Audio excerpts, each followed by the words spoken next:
அம்மா பராசக்தி பாரதி அம்மா ஊட்டி வளர்த்தால் உடம்பெல்லாம் நெய் குறுக தேட்டி வளர்த்தால் திரேகமெல்லாம் நெய்யுருக நாடு ஒரு மேனியும் பொழுதோறு வர்ணமுமாக வளரும் சந்திரனை போலவே வளர்ந்து வருகின்றால் கயற்கண்ணி பாரதி அம்மா 60 நேரம் வளர்ந்து வருகிறார். அம்மா வளர்ந்து வருகின்ற போது என்ன அம்மாளுக்கு வயது என்ன ஆச்சு தெரியுமா? அன்னை பார்வதி அம்மா வயது என்ன ஆகிறது? 1 2 3 4 வயது முடிந்து அம்பாளுக்கு வயது 5 வயது ஆகிட்டது. எத்தனை வயசு? 5 வயது ஆகிட்டது. அம்பாளுக்கு 5 வயது நடக்கும் போது அம்மா எப்படி இருந்து விளையாடினார் தெரியுமா? எப்படி என்ன விளையாடினார்? 3 தங்க கட்டியை அம்மா எடுத்து கொண்டு வந்து சரி அடுப்புக்கு ஆமா அண்டக்கல்லாகவே அதை பயன்படுத்தினாள் கயற்கண்ணி பாரதி. சரி எத்தனை கல்லு? 3 கல்லை கொண்டு வந்து அண்டக்கல்லாக பாவித்தார். அடுப்புக்கு அண்டக்கல்லாக அம்மா வைத்தார். ஆமா ஆமா. அதற்கு மேல சரி தங்கத்தால் ஒரு பாத்திரத்தை எடுத்து வைத்தார்.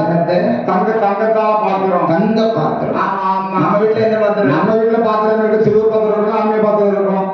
அதனால நம்ம விளையாடணும் நம்ம என்ன விளையாடுவோம்? சட்டை வச்சு விளையாடுவோம். சின்ன பிள்ளை விளையாண்டுருக்கோம் இல்லையா?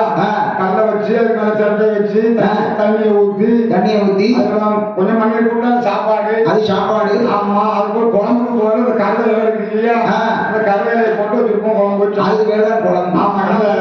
கல்லை வச்சு எப்படி விளையாடுவீங்க? கல்லை முளைக்க சின்ன பிள்ளைய விளையாண்ட ஞாபகம்லாம் இருக்குன்னு எப்படி மறக்க முடியும்? முதல்ல விளையாண்டு மறக்க வச்சு விளையாண்டுருக்கேன். ஆமா முதல்ல சொல்லலாம் விளையாண்டு. சரி சரி. ஆமா. அதனால ஆமா தங்க பாத்திரத்தை அம்மா வைத்து சரி அதற்குள் தண்ணீர் ஊற்றி கல் முத்து பவளம் கோமேதகம் என்று சொல்லக்கூடிய வைடூரியம் என்று சொல்லக்கூடிய நவரத்தினங்களை எல்லாம் அம்மா கொண்டு வந்து ஆமையா அதுல சரி அதை அரிசியா நினைத்து அம்மா சோறு பொங்கி விளையாடினாங்க. யாரு? பார்வதி அம்மா. பார்வதி அம்மா.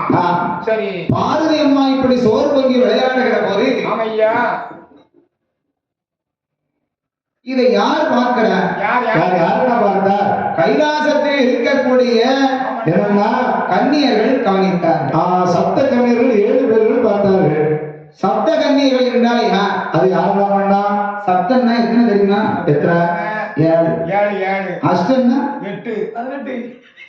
அஷ்டனா 8. அண்ணே 18 நீங்க அண்ணா தெரியாம சொல்றீங்க. தெரிஞ்சது அவனா 9. ஆமா ஆமா. அவனா 9. 9 நமக்காக சொல்லுவோம் இல்லையா? 9. 9 தசனா 10. ஆமா தச சரி தசம் தசம்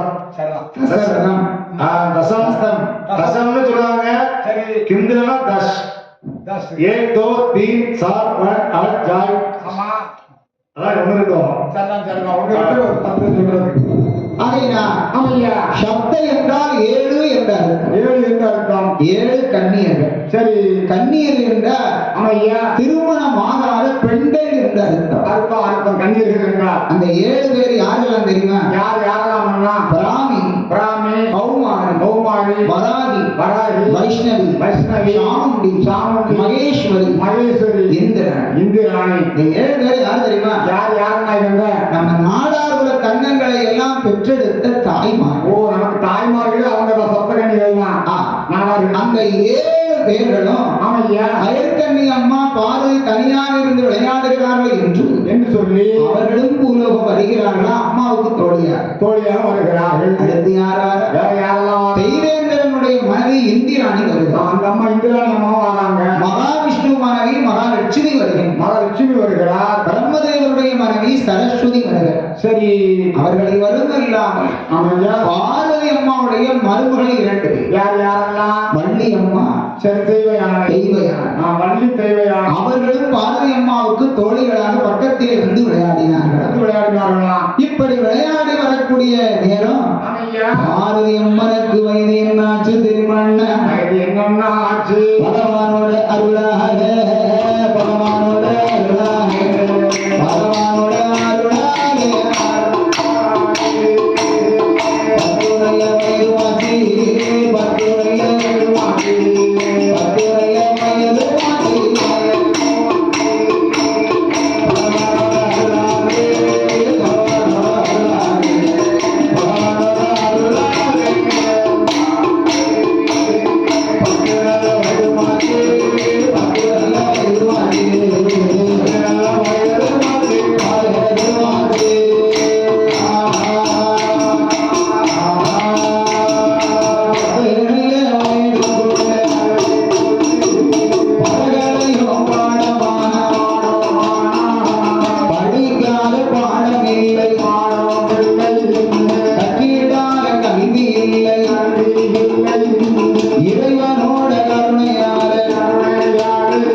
அம்பாளுக்கு வயது என்ன ஆச்சு தெரியுமா? அப்ப பார்வதி அம்மாவுக்கு வயது என்ன ஆகிறது? 11, 12, 13, 14, 15 வயது முடிந்து 16 வயது மாச்சி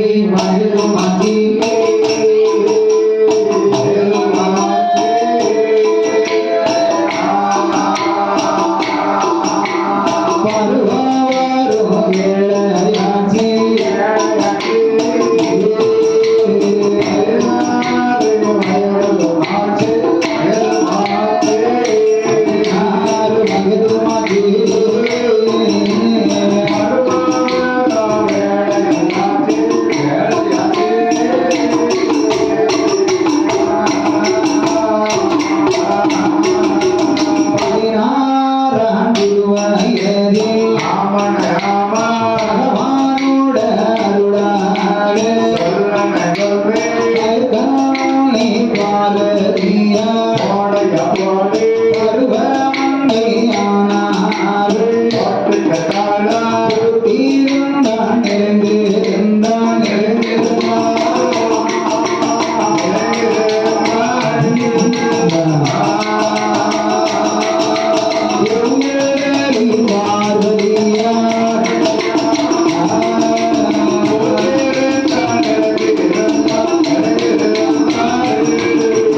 அம்மனுக்கு வயது 16. 16 ஆகிவிட்டது. 16ஆம் திருவயதிலே பருவமங்கையானாள் பார்வதி. ஆமையா.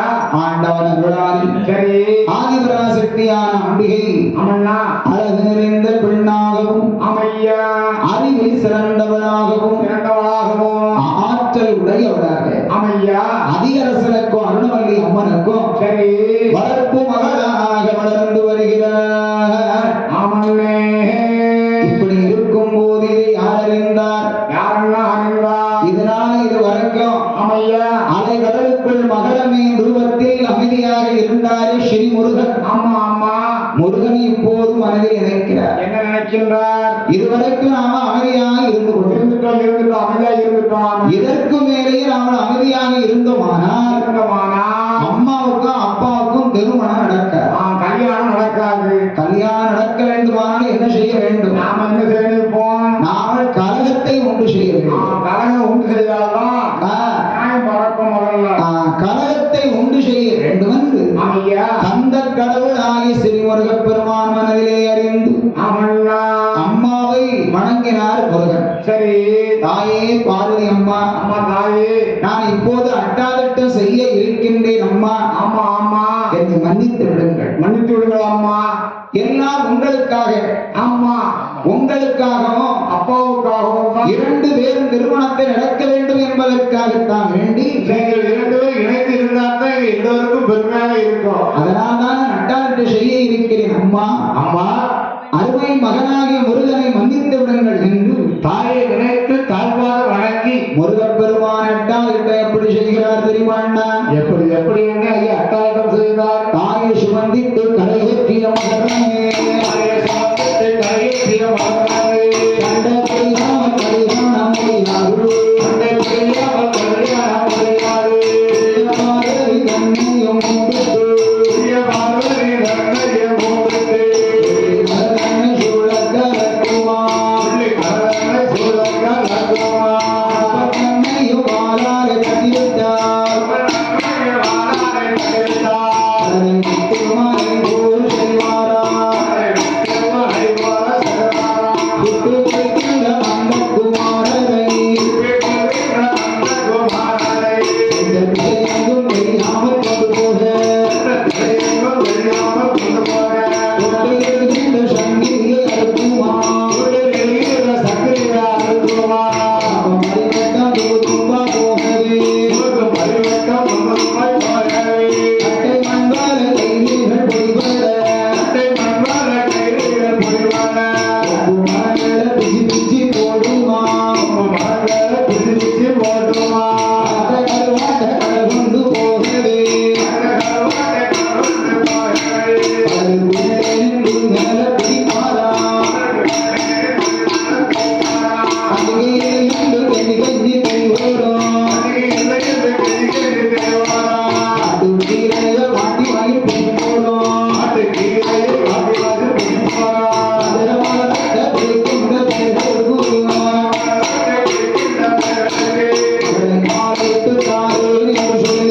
அவளை காலிட்டு தாரேன் என்று சொல்லி அதிரமடைக்கின்ற பண்டிதரை அழைத்து வந்து கும்படகிலே ஏற்றினார். முருகப்பெருமான் அலைகடலுக்குள்ளே இருந்தவர் அட்டாதிட்டம் செய்ய ஆரம்பித்தார். மீனவர்கள் எல்லோரும் படகுல மீன் பிடிக்க தண்ணிக்குள்ள வானாங்க இல்லையா? அவர்களை எல்லாம் படகோட வச்சு அடிக்கிறார். அப்படியே கப்பலையே கவிழ்த்தார் ஐயா. கப்பல் எவ்வளவு பெருசு உங்களுக்கே தெரியும். ஆமா ரொம்ப பெரியதாக இருக்கும். அந்த கப்பலை முருகப்பெருமான் மீன் ரூபத்தில் இருக்கின்ற போது இருக்கிற பொழுது லேச மாலை கொண்டு தட்டுவார். வாரை கொண்டு கப்பலை தவிர கப்பல் அப்படியே கடலுக்குள்ளேயே கவிழ்ந்து விடும். அப்ப கப்பலை விட எவ்வளவு பலசாலியாக இருக்கின்றார் முருகன் மீன் ரூபத்துல. எவ்வளவு திறமை வாய்ந்தவர், எவ்வளவு பலசாலி. அப்பேற்பட்ட முருகப்பெருமான் ஐயா ஸ்ரீ முருகப்பெருமான் மீனவர்களை எல்லோரையும் அட்டாதிட்டம் செய்து வரும் காரணத்தால் என்னன்னா 6 மாத காலங்களாக அலைகடலுக்குள்ள யாரும் தண்ணிக்குள் மீன் பிடிக்க போக முடியாம கஷ்டப்பட்டாங்க. எல்லாருக்குமே தொழில் பாதிப்படைந்தது. மீனவர்களுக்கெல்லாம் என்ன மீன் பிடிக்கிறது, பக்கத்து ஊர்ல வந்து மீன் வியாபாரம் பார்க்கிறது, பாதைகளாம் தெரியுமே தவிர வேற எதுவும் தெரியும்.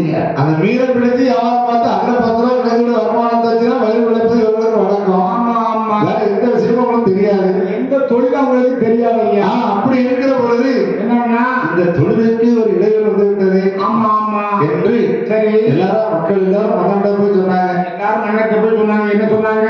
அண்ணா ஐயா இந்த மாதிரி ஒரு பொருளாத மகன்கள் இருந்து கொண்டு ஐயா எங்களை யாரையுமே கடலுக்குள்ளே இறங்க விடாதபடிக்கு நாங்க யாரும் கடலுக்கு போக முடியாதபடி அட்டாட்டம் செய்கிறது ஐயா ஐயா என்று அரசனிடத்திலே அனைவரும் சொன்னாங்க. சரி அப்ப அதே மன்னங்கிறாரு என்ன சொன்னாரு? ஐயா ஐயா நான் இவ்வளவு சட்டத்தை திடி பார்த்துருக்கேன். ஆமா ஆமா மகரமே பிடிப்பவருக்கு சரி இன்னும் இந்த ஒரு சட்டத்தை சொல்லுது ஐயா. சொல்லுங்க சொல்லுங்க ஐயா. அதாவது ஐயா கடலுக்குள்ள இருக்கக்கூடிய அந்த மகரமே பிடிப்பவருக்கு என் மகன் பராசக்தி பார்வதியை மனமுடித்து கொடுக்கப்படும் சரி என்று மன்னன் அறிக்கை கொடுத்தார். ஐயா பெண்ணு கிடைக்கிற ஆசையில மீன் ஆசையோ அல்லது வீண் ஆசையோ சொல்லுவாங்க. சொல்லுவாங்க மீன் ஆசையோ அது வீண் ஆசையோ சொல்லுவாங்க. ஆனால் மீனை பிடிக்க வேண்டும் சரி பராசக்தியை மனம் முடிக்க வேண்டும் என்று சொல்லி சரி நிறைய பேர் மீன் பிடிக்க போனாங்க. எல்லாரும் போனாங்க.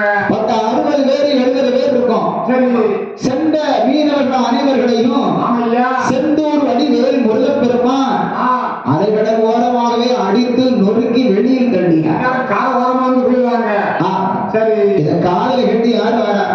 யாரு மலையாள தேசத்துல இருந்து ஒரு பெரிய மாந்திரவாதி வருகிறார். பெரிய மந்திரவாதி வராரு. மந்திரவாதி பார்த்திருக்கீங்களா? பாத்துக்க முன்னால பாத்துருக்கேன். இப்ப மந்திரவாதி நம்ம சின்ன பிள்ளையா இருக்கும்போது நம்ம ஊருக்கு அடிக்கடி மாந்திரவாதி வருவாங்க. அப்ப வந்து மந்திரவாதி ஆமா இப்போ தந்திரவாதி. ஆமா மந்திரத்தை தந்திரம் அப்போ மந்திரத்தை போட்டு 10 நிமிஷம் 20 நிமிஷம் அடிச்சாங்க. ஆமா ஆமா இப்போ தந்திரத்தினால 10,000 லட்சக்கணக்கில் அடிக்கிறாங்க. நிறைய அடிக்கிறாங்க. கோடிக்கணக்கில் அடிக்கிறாங்க. ஆமா ஆமா நிறைய வாயிலே உடச்சுட்டாங்க. ஆகையினால் அந்த மாந்திரவாதி வருகிறார். அண்ணா நான் யார் தெரியுமா? நீங்க யாரியா? மலையாள தேசத்திலிருந்து வந்திருக்கேன். நான் தான் மாந்திரவாதி. சரி என்ன விஷயம்? என்ன விஷயமா? என்ன மீனை பிடிச்சா பொண்ணு தாங்கலப்பா. மீனை பிடிச்சா பொண்ணு நீங்க எல்லாரும் போய் பிடிச்சு பாத்தீங்க. அதனால உங்களை காப்பாத்த நான் வந்திருக்கேன். வாங்க ரொம்ப நல்லது. அப்படின்னா நான் கடற்கரை மீன் பிடிச்சு வரேன். என்ன போங்க ஓம் ரீம் ரீம் ரீம் மலையாள பகவதி ஓம் ரீம் ரீம் ரீம் ரீம்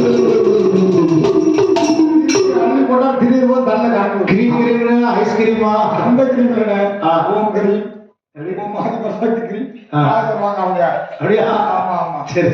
இது தெய்வத்தை சொல்லக்கூடிய ஒரு மந்திர சக்தி. மந்திர சொல்ல சொன்னா அப்படியே அந்த சக்தி நம்மளை தேடி வந்துடும். மந்திரம் ஆமா ஓம் மலையாள பகவதி ஓம் ரீம் ரீம் ரீம் ரீம் அப்படின்னா நேர மாந்திரவாதி கடலுக்குள்ள போறாரு. வேகமா போய்கிட்டே இருந்தாருல பார்த்துட்டே இருக்காங்க. கொஞ்ச நேரம் கழித்தது.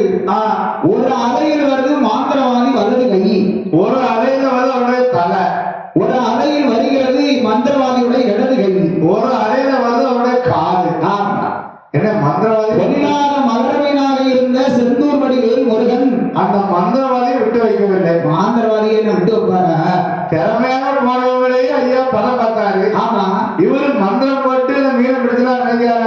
மந்திரத்தை போட்டு முருகனை பிடிக்க முடியுமான்னா? மந்திரத்தை கூட பிடிக்க முடியுமா?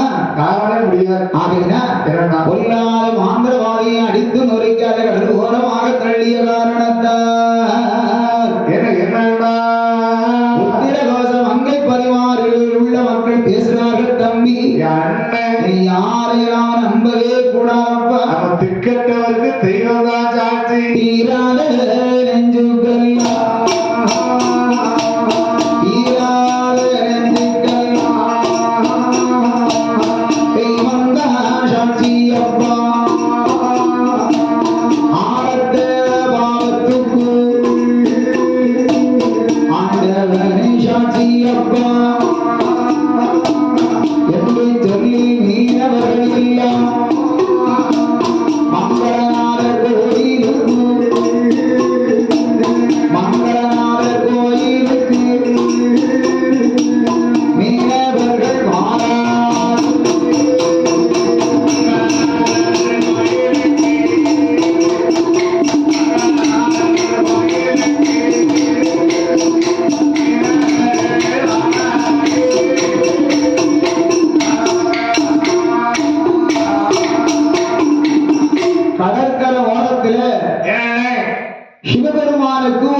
மீனவர்கள் எல்லோரும். சிவ ஆலயம் ஒன்று கடற்கரை ஓரமாக உள்ளது. சிவபெருமானுக்கு அங்க உள்ள பேர் மங்களநாதர் என்றும் சிவ சக்தியுடைய பெயரானது மங்கள ஈஸ்வரி அம்மா, மங்களேஸ்வரி அம்மா என்றும் பெயர் உண்டு. அந்த ஆலயத்துக்கு வந்தார்கள் மீனவர்கள் எல்லோரும். எல்லோரும் அங்க இருந்தார்கள். தங்களோட இனத்தார்கள் கூட்டத்தோட சென்று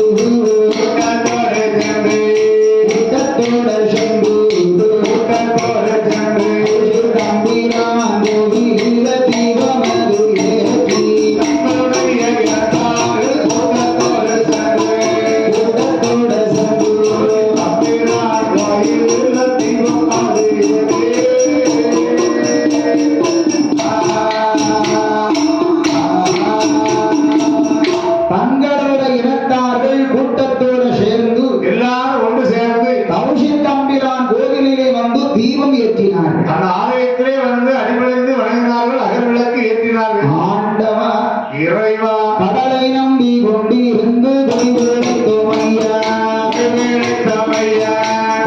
நம்பி கொண்டு இருந்து கண்டனு சோறு சோறு பண்டி ரெஞ்சி போச்சு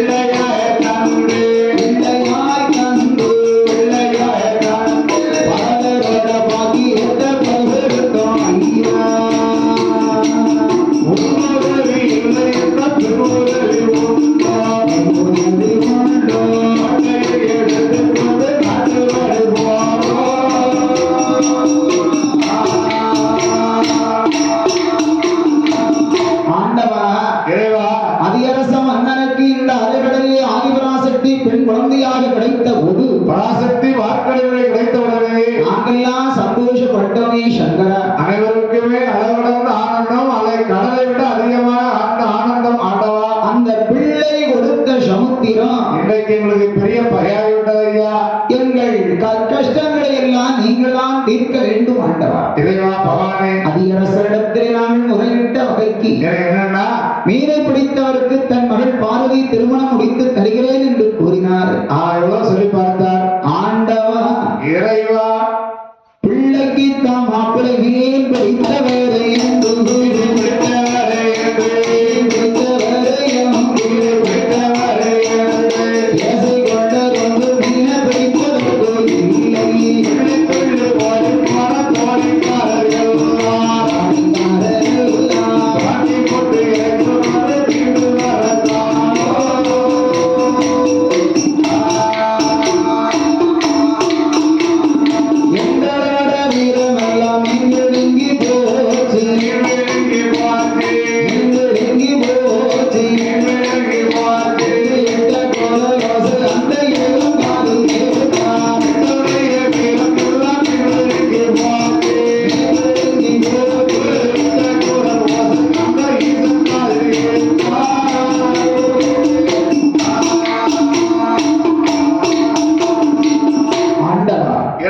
இந்த கடலுக்குள் இருக்கக்கூடிய பொல்லாத மகர மீனை பிடிப்பது எப்போ, கரைக்கு கொண்டு வருவது எப்பொழுது, என்னுடைய கஷ்டமெல்லாம் தீர்வது எப்பொழுது ஐயா. அப்படி என்று மீனவர்கள் ஒரு ஆலயத்திலே வந்து நின்று அந்த சிவ ஆலயத்தில் எல்லோரும் வந்து நின்று ஆண்டவனை அடிபணிந்து தன் குறைகளை எல்லாம் கூறினார்கள். பரம ஈசனிடத்தில் ஆண்டவனிடத்தில் முறையிட்டார்கள். இதை யார் காதில் கேட்கின்றார்? யாருன்னே காதில் கேட்டார். ஆதிவள்ளி கைலாசத்தில் இருக்கக்கூடிய சாட்சாதி சிவபெருமான் காதில் கேட்கின்றார். ஆண்டவன் ஆதிசிவன் முதலும் முடிவு இல்லாத முக்கணன் முதலாளி காதில் கேட்டார். ஐயா நந்தி தேவா சாமி, பூலகத்திலே உத்திரகோசம் அங்கைப்பதி பட்டணத்தில் உள்ள மக்கள் எல்லோரும் என்ன சுவாமி கஷ்டம் தீர வேண்டும் கையிலே நாடா என்று அடிபணிந்து என்னை வணங்குகிறார்கள் அப்பா. எல்லோருக்கும் கஷ்டமாக இருக்கு காரணத்தினால கடவுளை கைகுறிப்பு வணங்குகிறார்கள் அப்பா. அதனால் நம்ம உடனடியாக பூலோகம் செல்ல வேண்டும் என்றார் நந்தி ஈசனை நந்தி பார்த்து சொன்னார் ஆண்டவன். அப்ப நந்தி சொன்னார், இறைவா ஈஸ்வரா, இந்த சொர்க்கத்தோடு நாம் அங்கு செல்லவே கூடாது. இப்படியே சொன்னவா நீங்கள் பகவான் என்று தெரிந்து கொள்வார் என்று நந்தி ஈசன் என்று அறிந்து கொள்வார்கள். ஆகையினால் நீங்கள் பண்டார வேடம் எடுக்க வேண்டும். நானும் ஒரு ஆண்டி கோலம் பண்டார கோலத்தை எடுக்க வேண்டும்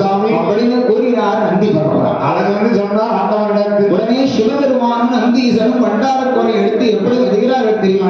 ரெண்டு பேரும் அந்த இடத்துக்கு எப்படி வருகிறார்கள்? பத்திர மகாதி நெட்ட முத்தி நந்தீரங்க முத்தி நந்தீரங்க பத்து நூறு செய்த வெற்றி பத்திர உலகிரங்க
கையில் ஒரு கமண்டல ஒரு கையில திருவூர் எடுத்துக்கொண்டு தோளிலே பொக்கலாம் பையை 2 பேரும் எடுத்து போட்டுக்கொண்டு தவசு தானியங்கள் வாங்குவதற்காக ஒரு பை ஒன்று வைத்துக் கொண்டு நாதனாகி சிவபெருமானும் அல்லது நந்தி பகவானா 2 பேரும் உத்திரகோசம் மங்கைப்பதி பட்டணத்தில் உள்ள கடற்கரை ஓரத்தில் உள்ள சிவபெருமானுடைய ஆலயத்துக்குள் வருகிறார்.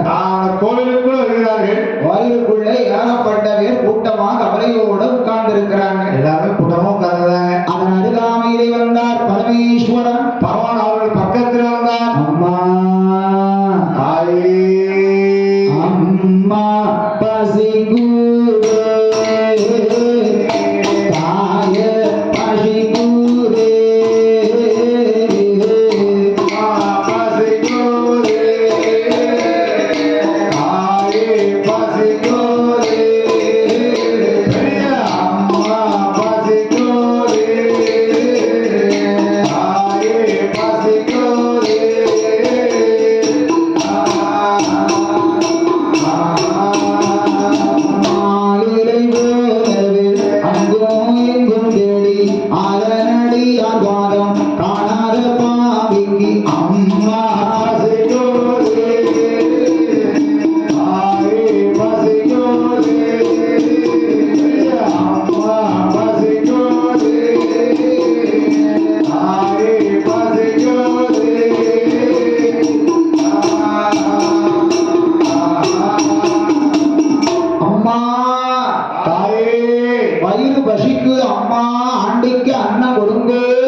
எல்லோரும் கவலையோடு உட்கார்ந்திருக்கிறார். கவலையோடு மனவேதனையோடு அமர்ந்திருந்தார்கள். அறிந்தார் பரமேஸ்வரன். பரமசமாத்தாரு அப்பா வயதான தாத்தா வந்து நின்று கொண்டு வயிறு பசிக்குது சாப்பாடு கொடுங்க கொடுங்கன்னு சொல்றேங்க. ஆமா ஆமா உங்க காதல் விளையாட்டம். ஐயா நீங்க சாப்பாடு வேண்டும் என்று சொல்லி எங்க இடத்தை தேடி வந்துட்டீங்க. சரி நாங்க சாப்பாட்டுக்கு வழி இல்லாம எங்க போகலாம் எந்த ஊரை பிடிச்சு போகலாம் எங்க போகலாம்னு யோசனை பண்ணிட்டு இருக்கோம். ஏன் உங்களுக்கு எல்லாம் வேற பக்கம் தெரியாதாக்கும்? எங்களுக்கெல்லாம் ஒரு வேலை உண்டு, தொழில் உண்டு. உங்களுக்கு எல்லாம் என்ன தொழிலுப்பா? எங்க எல்லோருக்குமே கடலிலே சென்று மீன்களை பிடித்து அதை வியாபாரம் பார்த்து அதில் கிடைக்கக்கூடிய வருமானத்தை வைத்து நாங்கள் வயிறு பிழைப்பது வழக்கம் ஐயா. பிறகு ஏன் நீங்க கடலுக்குள்ள போய் மீன் பிடிக்க போகாம கோயில உட்கார்ந்து இருக்கீங்க? இப்போ கடலுக்குள்ள பெரிய பொருளான மகரமே இருந்து கொண்டு எங்களை எல்லாம் அட்டாண்ட செய்கிறது சாமி. அட என்னப்பா நீங்க மீன் பிடிக்கதான் குல தொழிலுங்கிறீங்க. அட ஒரு பெரிய மீன் இருந்து சேட்டை பண்ணதுங்கிறீங்க. ஒண்ணுமே புரிய மாட்டேங்கப்பா. ஐயா என்ன பெரிய பெரிய இராமனை சுறாமனெல்லாம் பிடிச்சு ஒரு மாதிரி கரைக்கு கொண்டு வந்திருக்கோம். சரி இந்த மீனை எங்களால பிடிக்க முடியாது ஐயா. மீனை பிடிக்க முடியல உங்க சங்க தலைவர்கிட்ட போய் சொல்ல வேண்டியதானப்பா. எல்லாருமே மன்னன்கிட்ட போய் தான் சொன்னோம். உங்க சங்க தலைவருடைய பேர் என்ன? அவருடைய பேர் வந்து அதியரசம். அதியரசம் மன்னன்கிட்ட போய் நீங்க சொன்னதற்கு அவர் என்ன கூறினார்? அவர் சொன்னாரு மகரமீனை பிடிப்போருக்கு மகள் மங்கை சக்தி பார்வதியை மனமுடித்து கொடுக்கப்படும் என்று மன்னர் அறிக்கை கொடுத்தார். என்னது மீனை பிடிச்சா பொண்ணு கிடைத்தாருன்னு சொன்னாரா? ஆமா மீன் பிடித்தவருக்கு பெண் ஐயா. சொல்றீங்க? உண்மையாகத்தான் சொல்லுகிறோம், இது உறுதியாகத்தான் சொல்லுகிறோம் ஐயா. என்ன சாமி? பக்குவ வார்த்தை கெட்டு பண்டாரமும் ஜெயிந்து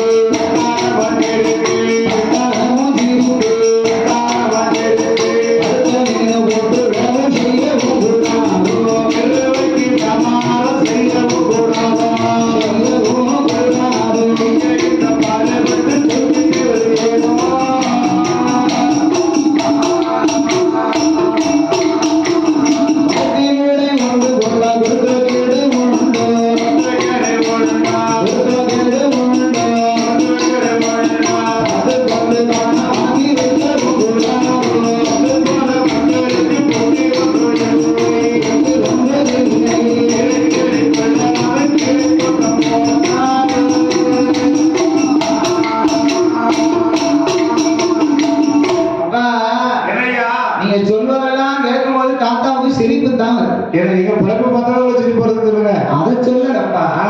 ஒரு மனுஷனா இருக்கிறவங்க ஒரு தொழிலையே நம்பிக்கிட்டு இருக்க கூடாதுப்பா. பிறகு கூட 2 தொழிலை கைவசம் வச்சிருந்தீங்கன்னு வைங்களேன், ஒரு தொழில் கைவசம் கொடுக்கவில்லையானா இன்னொரு தொழில் பார்த்து காலம் கிடைக்கலாம் இல்லையா? ஆமா, எங்களுக்கு இந்த மீன் பிடிக்க தொழில் தவிர எந்த தொழிலுமே எங்களுக்கு தெரியாது. தாத்தா ஒரு தொழில் சொல்லி தந்தா கற்றுக்கொள்வீர்களா? தாத்தாவோட தொழில் நல்ல தொழிலா சொல்லுங்க ஐயா. உனக்கு இடம் பொருள் எல்லாம் இருக்காப்பா?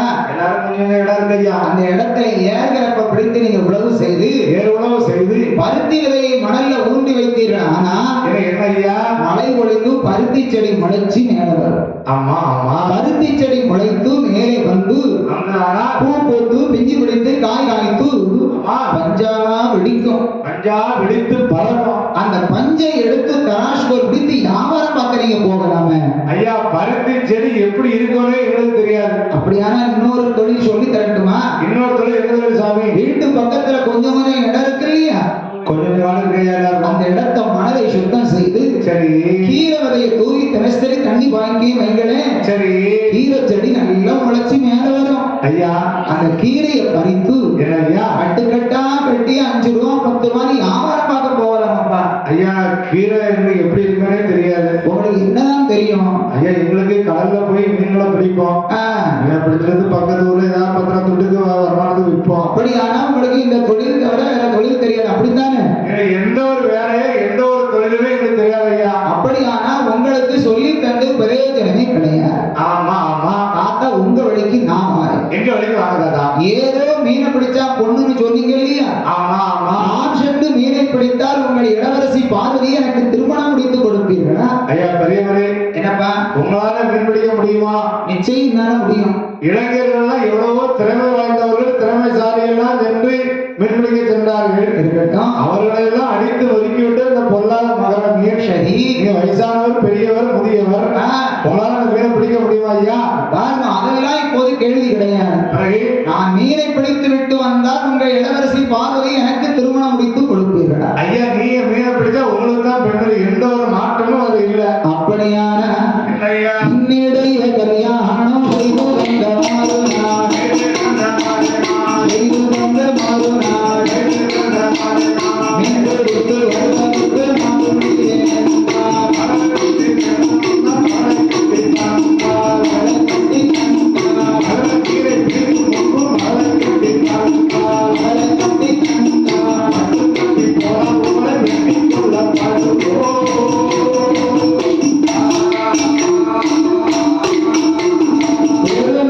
என்னை கொண்டு வைத்து கொண்டு போனார், கொண்டு போனார் கொண்ட வாடி வந்து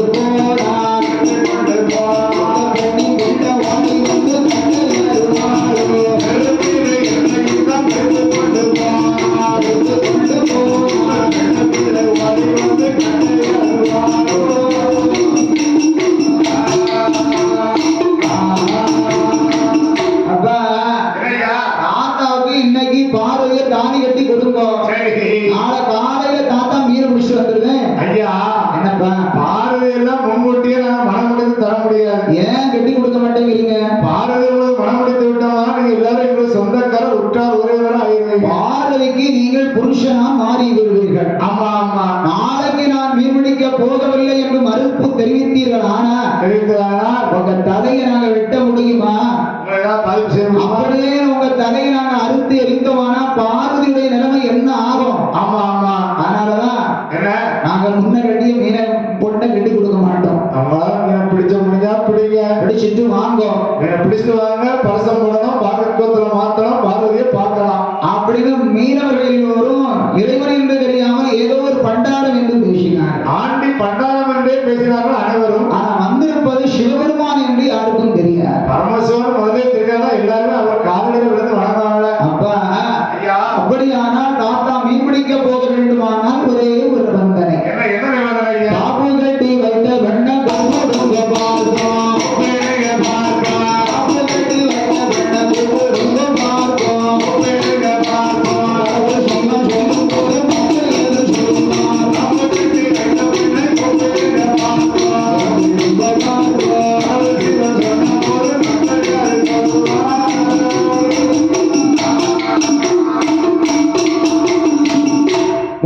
என்ன மீனை பிடித்தவருக்கு பெண்ணு சரி திறமை வாய்ந்தவருக்கு திருமணம் சரி திறமை இல்லாதவருக்கு திருமணம் கிடையாது கிடையாது கிடையாது அதனால நீங்க மீனை பிடிச்சிட்டு வாங்க சரி மீனை பிடிச்சிட்டு வந்துட்டீர்கள் ஆனா பாக்குவத்துல மாத்தணும் சரி வருஷம் போடணும் ஆமா காதையை கட்டணும் ஆமா அதுக்கப்புறம் நீங்க பார்வதியை அழைத்து செல்ல முடியும் அப்ப பொண்ணை காட்ட மாட்டீங்களா முன்னாடிதான் பார்க்க மாட்டோம் என் நந்தி தேவா ஐயா இவங்களும் பெண் முகத்தை பார்க்க விட மாட்டேங்கிறாங்க ஆமா கேட்டு வந்திடாமல்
என்ன சொல்லுகிறார் ஐயா பரமேஸ்வரா பரம்பொருளே உங்களுக்கு இப்படி கோபம் என்பது வரவே கூடாது கோபம் வரவே கூடாது நாம் வந்திருப்பதோ மகர மீனை பிடிக்க வேண்டும் அம்மா முருகப்பெருமானுக்கு சாபத்தை நீக்க வேண்டும் நீக்க வேண்டாம் அதற்கு அப்புறமாக அம்மா பார்வதிக்கு உங்களுக்கும் திருமணம் நடக்க வேண்டும் என்றுதானே நம்ம வந்திருக்கிறோம் நம்ம இல்லதான் அதற்காக ஆசைப்பட்டோம் நீங்க என்ன கோபப்பட்டீங்கன்னா மகர மீனாக இருக்கக்கூடிய முருகப்பெருமான் சாபம் நீங்காமல் போய்விடும் பராசக்திக்கு உங்களுக்கு திருமணம் நடக்காமல் தடைபட்டு விடும் அதனால் பரமேஸ்வரா என்ன கோபத்தை குறையுங்கள் என்றார் நந்தீசன் கோபத்தை குறைத்து சற்று சாந்தமாக உரையாடுங்கள் என்றார் கோபத்தை குறைத்தார் பரமேஸ்வரன் அவனே நாட்டு மக்களிடத்திலே சாந்தமாக பேசினார் பேசினார் ஐயா மக்களே என்ன தாத்தா மகர மீனை பிடிக்க நான் தயாராக இருக்கின்றேன் ஐயா நீங்க மீனை பிடிச்சிட்டாங்க ஐயா மகர மீனை இருக்கும் அந்த மகசு கண்ணை காட்டும் என்றார் மகசு கண்ணை காட்டும் என்றார்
ஒரு வாலிப பையன் எனக்கு வேண்டும்.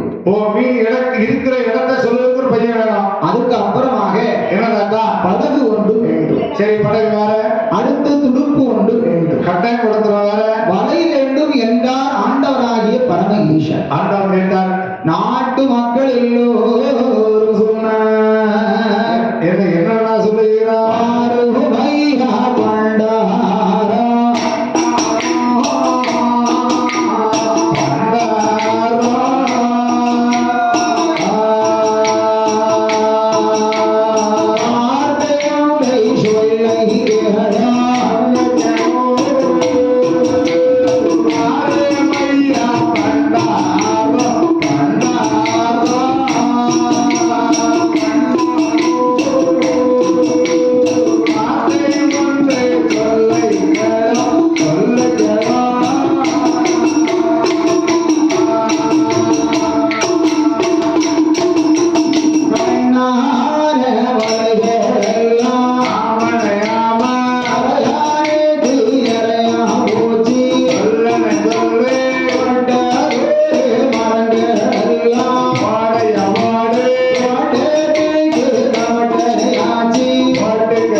ஐயா படகை எல்லாம் நாங்கள் இனிமேல் நமக்கு வேண்டாம் என்று கூறி அந்த காட்டு கீரை வாட்டி வதக்கி சாப்பிடுவதற்காக படகை எல்லாம் கொத்தி கொத்தி விறகாக ஆக்கி எரித்து விட்டோம்.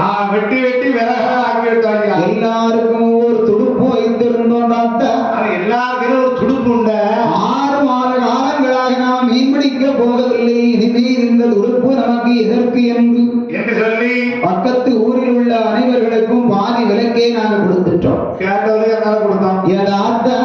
ஐயா மீன் சுமந்த பணக்காரர்கள் எல்லோரும் விறகு கட்டு சுமந்து காலத்தை கழிக்கிறாங்க. விறகு கட்டு சுமந்து அதில் கிடைக்கக்கூடிய வருமானத்தை வச்சு ஏதோ பயிர் கொடுக்கிறோம். ஓன் கறி மீன் கிடைக்காமல் உடம்புகள் எல்லாம் வீக்கம் வற்றி போய் இருக்கிறது தாத்தா. நாங்க எல்லாரும் ஒண்ணு போல குறைஞ்சிட்டோம் தாத்தா. அதனால அம்மா உங்களால் முடிந்தால் கடலுக்குள்ள சென்று மகர மீனை பிடித்துக் கொண்டு வாங்கோ. மீன் பிடிக்க முடிஞ்சா மீனை பிடிச்சு வாங்க. அப்படி இல்லைன்னா வந்த வழியை பார்த்து போங்கோ என்றார்கள் நாட்டு மக்கள் என்று. மக்கள் எல்லாரும் சொன்னார்கள். இதை காதால் கேட்டால் காலை மாதவன் என்று சொல்லக்கூடிய நந்தி ஈசன். அழகு நந்தி பகவான் கேட்டார், பரமேஸ்வரன் பரம்பொருளே, உலகத்தை கட்டி காக்கும் பரம்பொருள் பரம ஈசன் நீங்கள் அல்லவா? ஐயா, நீங்க நினைச்சீங்கன்னா ஒரு படகு என்ன 1000 படகு உருவாக்கலாமே இறைவா. 1000 படகு உருவாக்கலாமே ஆண்டவா. நாட்டு மக்களிடத்தில் நாடகம் ஆடியதெல்லாம் போதும் என்றார் நந்தி ஈசன். மீண்டும் மீண்டும் சோதிக்க வேண்டாம் என்றார் ஐயா. சிவபெருமான் கருணையினால் ஒரு படகு ஒன்று தயாரித்த அம்மண்ணே பறந்து வரும் துவானையில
அப்படியே அலைவதற்குள்ளே வருகிறார் ஆண்டவரா. மீன் பிடிக்க இறைவன் வரும்போது என்ன நடக்கின்றது?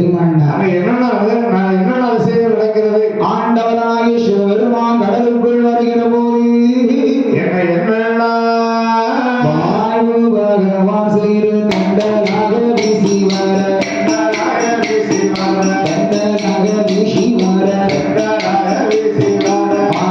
பகவான் கண்டு வைத்தனர்.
ஆண்டவனாகிய பரமேஸ்வரன் சிவபெருமான் கடலுக்குள்ளே வந்து அவைகளுக்குள்ளே ஆண்டவர் வந்து கடவுள் வலையை வீசினார். ஆமாண்டா அந்த வலைக்குள் வந்து வடிவேல் தன்னுடைய தலையே கொண்டு வந்து கொடுக்கிறார். யாருக்குமே அகப்படாத ஈசன் திருமணம் முருகப்பெருமான் ஆமண்ணா ஈசன் வந்து வலை வீசுகிற பொழுது ஐயா அந்த தகப்பனுடைய கண்ணிக்குள்ளே மகன் தானாகவே வந்து தலை கொடுத்தார். மகன் தானாக வலைக்குள் தலை கொடுக்கும் போது என்னன்னா ஆதிபரா சக்திக்கு தன்னறியாமல் சந்தோஷம் கிடைக்கின்றது. அம்மாவுக்கு அளவளர்ந்த ஆனந்தம் ஏற்பட்டது. பார்வதிக்கும் பரம ஈசனுக்கும் இன்னும் சற்று நேரத்தில் திருமணம் நடந்துவிடும் என்று நினைத்து பத்திரகாளி அம்மா வீர குலவை போட்டார்கள். பிள்ளை பணியார்கள் ஆண்டவராகிய பரமேஸ்வரன் இறைவனாகப்பட்ட சிவபெருமான் மகன் மீனை பிடித்து திரும்பினார்.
மக்கள் அனைவர்களும் வந்து சந்தோஷத்துல கைத்த பிடிச்சி கதைக்கு இழுத்தாங்க. ஆமா ஆமா 60-70 பேர் இருக்கும். சரி, கதைக்கு இழுத்த ஜனங்கள் எல்லோரையும் கந்த கடவுள் தண்ணிக்குள்ளே இழுத்து சென்றார். ஐயா உள்ளே இழுத்து சென்றாரா? அனைவர்களும் போய் கடல் தண்ணீர்ல போய் விழுந்தார். சரி தம்பி, 60 பேர் இந்த மீனை பிடிச்சி இழுக்கவன் நாமளால முடியலையப்பா. முடியலையா? ஆனா தாத்தா ஒரு ஆளு எப்படிப்பா மீனை பிடிச்சிட்டு வந்தாரு? தாத்தா வந்து பெரிய திறமை வாய்ந்தவரு. ஆமா, ஒரு தாத்தாவே கிடையாது. யார் தெரியுமா? யார் தெரியுமா? தாத்தா கிடையாது. ஆமா, அந்த சாட்சாத் சிவபெருமான் தான் நமக்கு வந்திருக்கிறாரு.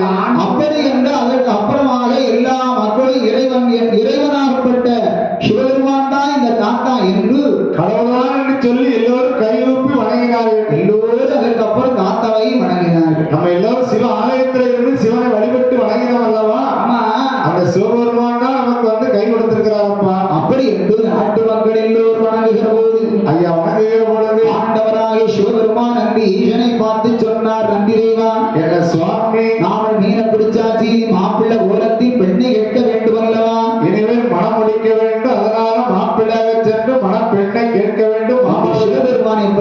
பாருங்கண்ணா எப்படி என்ன மேனியில கொண்டிருந்த காலையில் சிதறி என்ன வெட்டி கட்டி ஒரு மணி சட்ட போட்டார்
ரொம்ப சந்தோஷம் என்று அந்த ஊரில் உள்ள ஒரு பெரியவரிடத்தில் விலாசத்தை கேட்டு தெரிந்து கொண்டு அந்த வீட்டு விலாசத்தை அறிந்து கொண்டு அதிகரசனுடைய அரண்மனைக்கு வருகின்றார் சிவபெருமான். ஆண்டவன் அதிகரசன் மன்னன் மாளிகைக்கு வருகிறார். ஐயா மகாராஜா வணக்கம். ஐயா பெரியவரே வணக்கம். அதிகரசன் என்பது அடியவன் தான். வணக்கம் வணக்கம். மகர மீனை பிடித்தவருக்கு மகள் பார்வதியை மணமுடித்து தருவேன் என்று சொன்னது நீங்க தானே? அதுவும் அடியவன் தான் சொன்னேன். ரொம்ப சந்தோஷம், மிக்க மகிழ்ச்சி. நான் தான் கடலுக்குள்ள இருக்கக்கூடிய மீனை பிடித்து கொண்டு வந்தேன் ஐயா. ஐயா பெரியவரே, ஐயா நீங்க தான் மகர மீனை பிடிச்சீங்களா ஐயா? ஆமா, உங்க மகள் பார்வதிய. ஐயா என்னையா சற்று பொறுங்கள். கட்டாய மகள் மங்கை சக்தி பார்வதியை அம்மா உங்களுக்கு மனமுடித்து கொடுக்கிறேன். சரியா என்று அம்மா அந்த ஆண்டு என்று பண்டாரம் என்று ஐயா அரசன் அதிகரசன் மனதிலே நினைத்து ஆண்டவன் என்று தெரியாமல் ஆண்டி பண்டாரம் என்று நினைத்து கையை பிடித்து அரண்மனைக்குள் அழைத்து சென்றார் அதிகரசன். அரண்மனைக்குள் அழைத்து செல்கிறார் அதிகரசன் மன்னன். இதை அறிந்தார்கள் காமர்கள் எல்லோரும் பார்த்து பேசினார்கள். தம்பி, நம்ம பார்வதி அம்மா இருக்க அழகு என்ன, அந்தஸ்து என்ன, இந்த பண்டாரருக்கு அலங்கோலம் என்ன, இவருடைய சைஸ் தான் என்ன, அம்மாவோட வயசு என்ன, இவருடைய சைஸ் என்ன? இந்த கிழட்டு முடிவானுக்கு பார்வதி அம்மா தாலி கட்டி கொடுக்கவே கூடாது. இந்த கிழமை ஏதாவது வழி பண்ணப்பா. கட்டிக்கார அதிகரசன் என்று பண்டாரத்தை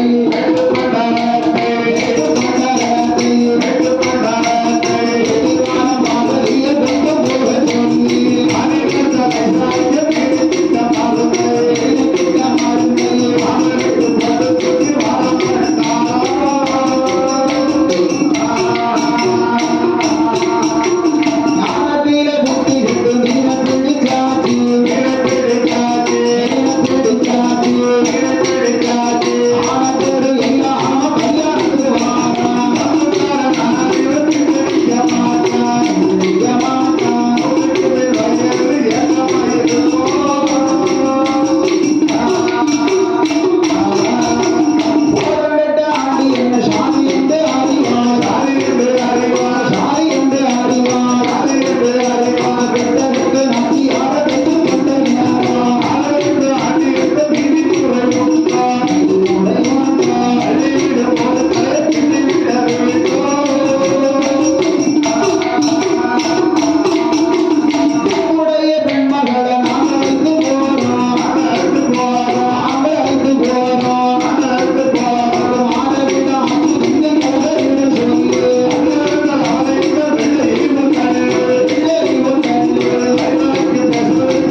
வைக்கிறதுடைய அடுத்தது, அது என்ன சொன்னான் இந்த வசனம் கேட்கா?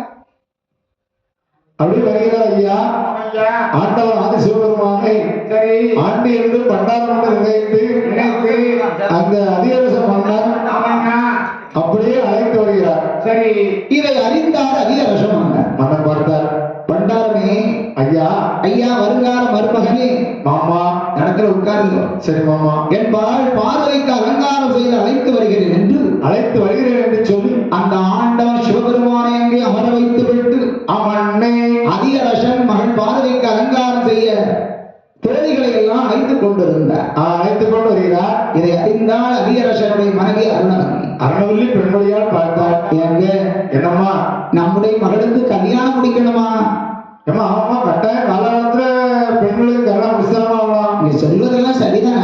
என்னம்மா, நம்ம பிள்ளைக்கு வயசு 17, ஆமா, வந்திருக்கக்கூடிய மருமகனுக்கு வயசு 97 இருக்கும் போதுக்கா கொஞ்சம் மனசு அனுபவமா இருக்கு சுவாமி. வயசெல்லாம் நம்ம நினைக்க கூடாதாம்மா. ஏங்க மகரமேனே பிடிப்பவருக்கு மகளை மங்கை சக்தி பார்வதியை மனம் முடித்து கொடுக்கப்படும் என்று சொல்லி மன்னனாக இருந்து மாளிகையில் இருந்து சொன்னேன். ஏங்க மன்னனா இருந்து நீங்க வாக்குறுதி கொடுத்தீங்க. ஆமா, என் புருஷனா இருந்து கொஞ்சம் நினைச்சு பாருங்க சுவாமி. என்னதான் இருந்தாலும் அது அரசனோ ஆண்டியோ யாராக இருந்தாலும் சரிதான். ஏ அருணாவளி, என்ன அன்று சொன்ன வாக்குறுதியை இன்று நிறைவேற்றுவதுதான் நம்முடைய கடமை. வாக்கு தவறக்கூடாது அல்லவா? அப்படி என்று அருணாவளி என சொல்லிவிட்டு தோழிகளை எல்லாம் அழைத்து பார்வதி அம்மா அருகாமையிலே வந்தார் மன்னர். அரசன் வந்தார். மகளே பார்வதி, என்ன அப்பா, கடலுக்குள் இருக்கக்கூடிய பொல்லாத மகரமீனை எந்த ஒரு ஆண் பிடித்து கரைக்கு கொண்டு வருகிறார்களோ அவருக்கு உன்னை மனமுடித்து தருவதாக அப்பா அன்றோர்கள் அறிவிப்பு தெரிவித்திருந்தேன் அம்மா. வயதான பெரியவர் மீனை பிடித்திருக்கிறேன் என்று பொன் கேட்டு வந்திருக்கிறார் அம்மா. அப்படி அப்பா, அந்த பெரியவரை திருமணம் முடிக்க உனக்கு சம்மதமா மகளே?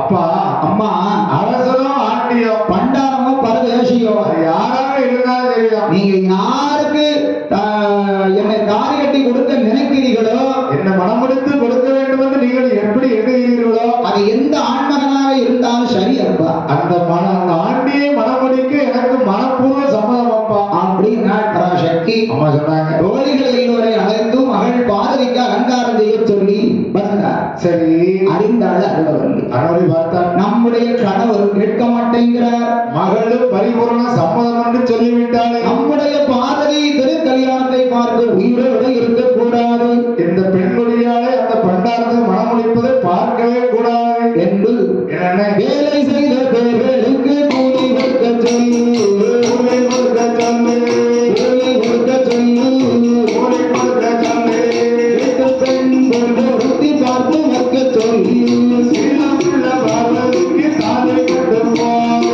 ஆயிரத்தும் பேரு நிறுத்தமாய் அமர்ந்திட இருந்து கொள்ள சொல்லுதே.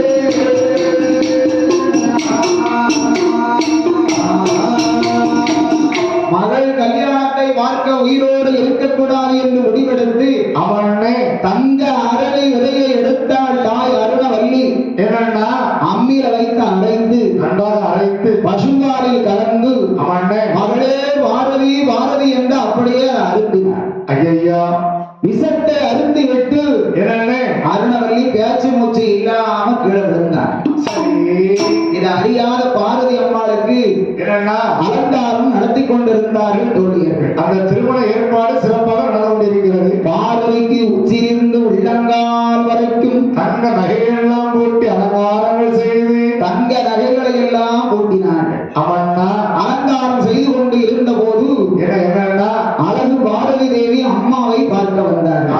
தாயிடத்திலே ஆசி வர வேண்டும் என்று அம்மா வருகிறார். அம்மா உயிரோடு இல்லாமல் இருக்கும் போது நமக்கு இந்த கல்யாணம் தேவையா? அம்மா சென்ற இடத்திற்கு நாமளும் சென்று விட வேண்டும். அம்மா அம்மா என்று சொல்லி ஆதிபராசக்தி விழுந்து ஆதிபராசக்தி பேச்சு மூச்சு இல்லாமல் விழுந்தார்கள். சரி, இதை அறியாத அதிகரச மன்னன் என்னே கண்ட கண்ட தெருவுக்கெல்லாம் நாடு நட சொன்னார், நாடு நட சொன்னார், நாடு நட சொன்னார், நாடு நட சொன்னார், அது நல்ல சாதிக்கெல்லாம் பங்கு வைக்க சொன்னார், கண்டார் அழுது வர சொன்னார், அழுது வர சொன்னார், அழுது வரை அழுதோர் தந்தை வர சொன்னார்.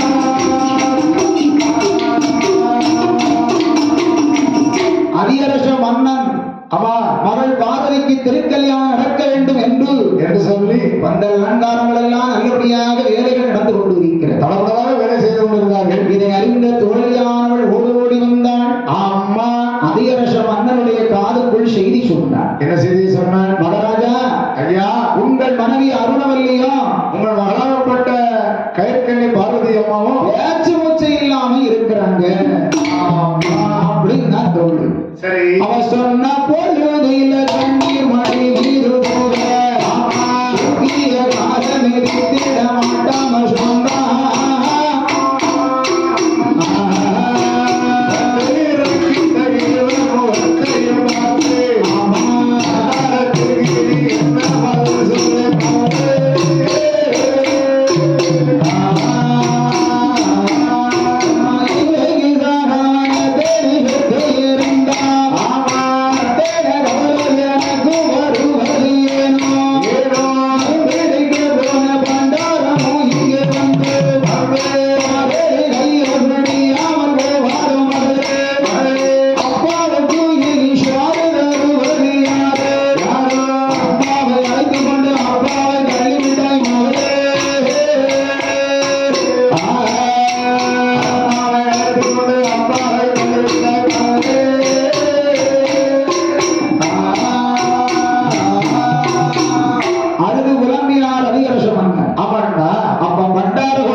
என்னமா கல்யாணம் முடிக்க நேரத்துல இருந்து அழுதுகிட்டு இருக்கிறீங்க? இந்த கல்யாணமே நடக்காதுன்னு தெரிகிறது ஐயா. ஏன் நடக்காதுன்னு சொல்றீங்க?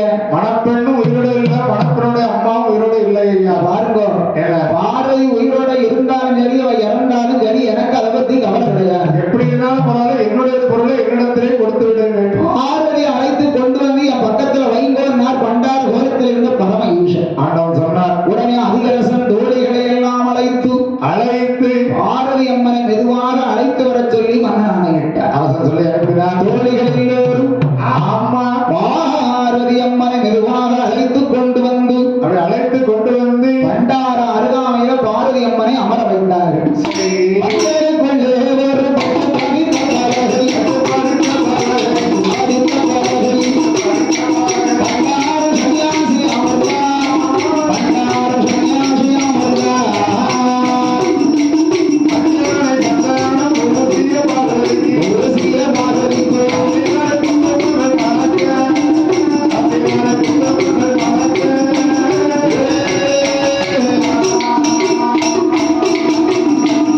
தாலி எடுத்து கட்ட போனார் பரம ஈசன். ஆமாண்டா, வயதான பாட்டி கல்யாணத்தை நிறுத்தினாங்க. பாட்டியம்மா என்ன சொன்னாங்க? ஏ பண்டாரம், என்ன கிரகத்துல இந்த அரண்மனை காலத்துக்கு வச்சியோ தெரியல. பெண்ணும் போயிட்டா, பெண்ணோட அம்மா 2 பேரும் இறந்துட்டாங்கப்பா. நீ நல்லவனாக இருந்தா 2 பேருக்கும் உயிரை கொடுத்து தாலியை கட்டு, அளவு எத்தனை பேரை கொல்ல வேண்டுமோ கொண்டு விட்டு போ அப்படின்னார் வயதான பாட்டியம்மா சொன்னாங்க. உடனே பகவான் சொன்னார், ஐயா நந்தி தேவா, என்ன சுவாமி, கல்யாணத்துல எல்லாரும் தூங்குறாங்க நாம நினைச்சோம், ஒரு பாட்டியம்மா கண்டுபிடித்துக் கொண்டு இருக்காங்களே, அதனால பார்வதி அம்மனுக்கு உயிர் கொடுத்துத்தான் அவள் தாலியை கட்ட வேண்டும், கூட்ட வேண்டும். அந்த சுருக்குப்பையில் இருக்கக்கூடிய திருநீரை தாருங்கள் என்றார் பரமேஸ்வரர். அதை நந்தி இடத்தை கேட்டார். ஏன்னா மாப்பிள்ளை கோலத்துல வெகு நேரமா உட்கார்ந்து இருக்கிற இல்லையா, அதனால பலகையில் இருந்து காலெல்லாம் சடைமாக இருக்கிறது ஐயா.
பரமேஸ்வரன் உயிர் கொடுத்தார். உயிர் கொடுத்தார் உடையவனார். பார்வதி அம்மாவுக்கு உயிர் வந்தது. ஆமாண்ணா.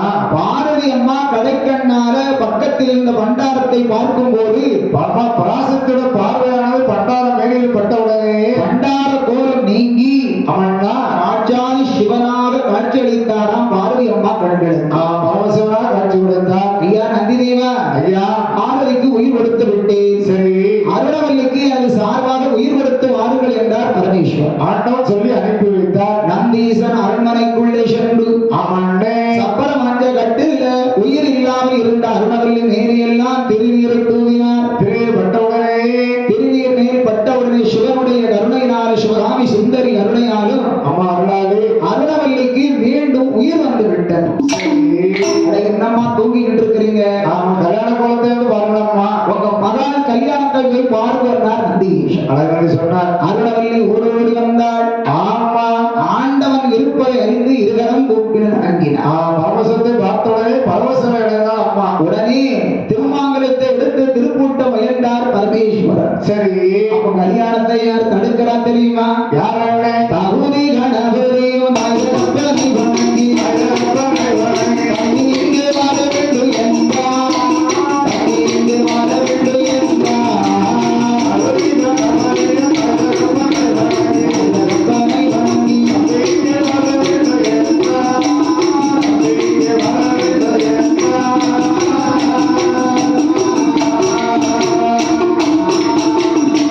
அப்பா என்ன நம்ம தம்பி இங்க வராம நீங்க கல்யாணத்தை நடத்தலாமா என்றார் கணேசமோடு. அருமை தம்பி உடனே வர வேண்டும் என்றார். உடனே சிவபெருமான் முருகனை அழைக்கின்றார். எப்படி அண்ணே? முருகா, முத்துக்குமரா, தமிழ் கடவுளே, முத்தமிழ் கடவுளே, ஞான பண்டிதா, ஞான பண்டிதா, மகரமின் சாபம் நீங்கி மறுமருகவில் முருகா, மறுமருகவில் முருகா,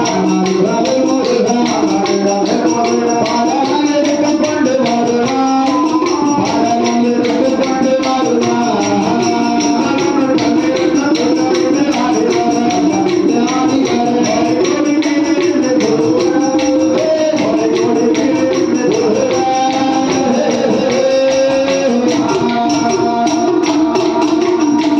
முருகா, ஐயா, மகரமே சாபம் நீங்கி மான்முறையா வேல்முறையா, கடலில் அன்றொரு நாளில் அப்பா விட்டிருந்த படலத்தை எடுத்துக்கொண்டு ஓடிவா என்றார் பரமேஸ்வரன். ஆண்டவன் சிவன் சொன்னார். மகரமே சாபம் நீங்கியது முருகனுக்கு. மான்முறையா வேல்முறையாக மாறினார். கடலுக்குள் கடவுள் போட்டிருந்த படலத்தை எடுத்துக்கொண்டு பகவான் கையில கொண்டு வந்து ஒப்படைத்தார். குண்டலங்கள் 12 கூட்டமிட்டு ஆடியார கோழி கொடி மீது நின்று கூடி வர அவனை சிவபெருமான் கரங்களிலே செந்தூர் வழி வேலன் படலத்தை கொண்டு வந்து கொடுக்கிறார். கொண்டு கொடுத்தார். ஐயா, அப்ப சொன்னால் பார்வதி சும்மா இருந்தாளா? அம்மா என்ன சொன்னாங்க? பார்வதி சும்மாயே இருக்க மாட்டார். என்ன சொன்னாங்க? இறைவா, அது என்ன சுவாமின்னு கேட்டாள் பார்வதி. ஆமா கேட்டாங்க. அப்ப சொன்னார் பரமேஸ்வரன், தேவி ஐயா, ஒன்றா கைத்தனையா மூடுகி நின்றதனை நின்றவனை கண்டுகொள் இருந்து காண்பித்தார் பார்வதி அம்மனுக்கு. அவனை அதை கண்ணால் கண்டு காமாட்சி வெட்கத்தால் தலை குனிந்திருந்தாள். ஐயா சுற்றுமுற்றும் பார்த்தார் சுந்தரேஷன். பார்த்தாரு. ஆனைமுகன் கணபதி வந்தார். அம்மா முருகன் வந்தார். வந்து விட்டார். வள்ளி அம்ம தெய்வ யானை 33 கோடி தேவாலய தேவர்கள் குடைசூழ உடை சூழ